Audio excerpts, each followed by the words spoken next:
दोस्तों नमस्कार। आप देख रहे हैं बिहार तक लाइव। मोहद्दीनगर में हुए एक मार्क्सवादी कम्युनिस्ट पार्टी के नेताओं ने प्रेस वार्ता के दौरान एनडीए पर जबरदस्त हमला बोलते हुए कहा कि पूरे देश में इंडिया गठबंधन की लहर दौड़ रही है, जहां महंगाई, भ्रष्टाचारी, बेरोजगारी से त्रस्त युवा समझ रही है कि हमें देश में रोजगार की गारंटी देने वाली सरकार चाहिए, झूठे वादे वाले नहीं।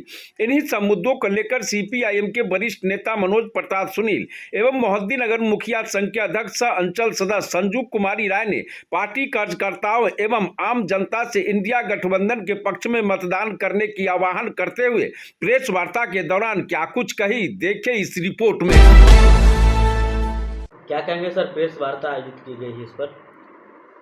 पहले तो आपके चैनल के माध्यम से उजियारपुर के महान देवतुल्य जनता को मेरा प्रणाम। अभी हमारे पार्टी के सीपीआईएम के केंद्रीय कमेटी के सदस्य कॉमरेड अवधेश कुमार जी और हमारे समस्तीपुर के जिला के सेक्रेटरी रामेश्वर जी ने आज के विषय प्रेस वार्ता के संदर्भ में बताया। निश्चित तौर पे आज हमारा उजियारपुर के अंदर जो चुनाव है, ये चुनाव ऐतिहासिक चुनाव इसलिए है क्योंकि हम जानते हैं कि भारत के अंदर जो मुखौटा पहन के आज हमारे बीच जाति और धर्म का लेकर हमारे मतदाताओं को गुमराह करने की कोशिश जो किया जा रहा है, आज उस मुखौटा को हमको इसलिए हटाने की ज़रूरत है क्योंकि उसके पीछे आरएसएस की एक सोची समझी साजिश है। इस देश के अंदर आरक्षण की समीक्षा करना, इस देश के अंदर हिंदुत्व के नाम पर कॉरपोरेट राज की स्थापना करना, और उसका कड़ी में आपने देखा कि हमारे पार्टी के लीडर जो अभी बता रहे थे कि 18 लाख करोड़ रुपया पूंजीपतियों का माफ़ होना, किसानों के कर्ज माफ़ी पर कुछ नहीं बोलना, ये साबित हो रहा है कि देश हिंदुत्व के नाम पर पूंजीपतियों के हवाले लगभग हो चुका है। और इस देश को अगर बचाना है तो भाजपा और एनडीए को हराना आज सबसे बड़ी प्राथमिकता है। और इसी प्राथमिकता के तौर पर हमारी पार्टी मार्क्सवादी कम्युनिस्ट पार्टी बिहार में इंडिया गठबंधन के साथ मिलकर उजियारपुर में आलोक कुमार मेहता जी के पक्ष में 13 तारीख को एक जनता मतदान करेगी। मोहद्दीनगर विधानसभा से ऐतिहासिक जीत इंडिया गठबंधन के प्रत्याशी आलोक कुमार मेहता का होगा। सर, क्या लग रहा है कि बिहार की 40 सीट जो भाजपा बता रहे कि हम 40 की 40 अभी भी रट लगाए बैठे, इस पर क्या कहेंगे? अब तो भाजपा 40 कह रहे हैं, हमारे माननीय मुख्यमंत्री जी 4000 पार कह रहे हैं, तो ये अपने मन से जो कहना है वो कह सकते हैं। देश की जनता, देश का किसान, देश का विद्यार्थी नौजवान तय किया है भाजपा के खिलाफ भारत लड़ रहा है, तो भारत जीतेगा, भाजपा हारेगी, तो बिहार में 40 के 40 सीट महागठबंधन जीतेगा।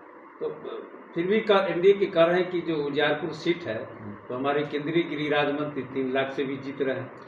अब उनका वो सर्वे हो सकता है, जनता का सर्वे है कि 10 साल में जो उजियारपुर की जनता ने उनसे बड़ी आशा रखा था, केंद्र में मंत्री थे, तो क्या मैं पूछना चाहता हूं, केंद्र में मंत्री होने के लाभ उजियारपुर की जनता को मिला? क्या कोई बहुत बड़ा प्लांट आया? क्या बिहार में पूंजी निवेश हुई?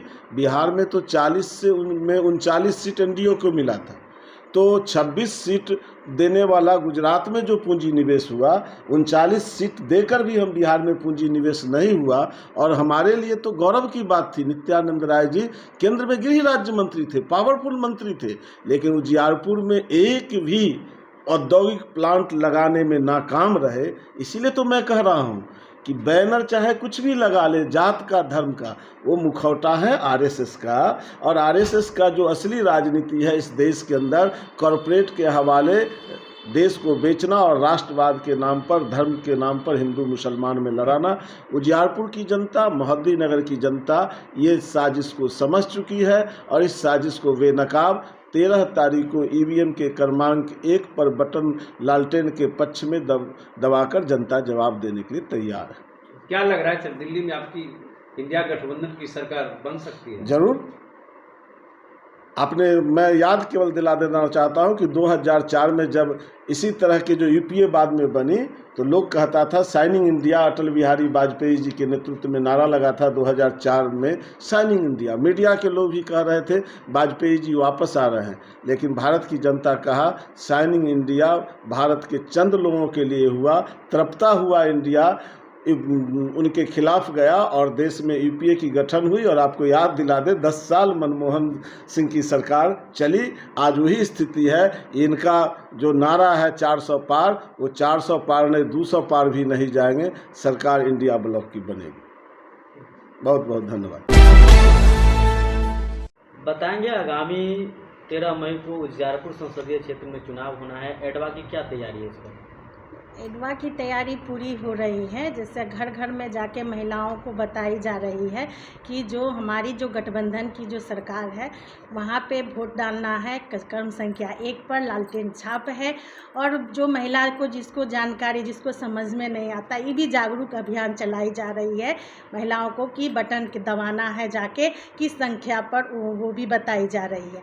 और जैसे महिलाओं को ये भी अपेक्षा है कि ये सरकार आने पर हमारी क्या स्थिति रहेगी। जैसे हम महिलाओं को जो गैस का उज्ज्वला गैस जो चलाई थी वो भी बंद हो गई।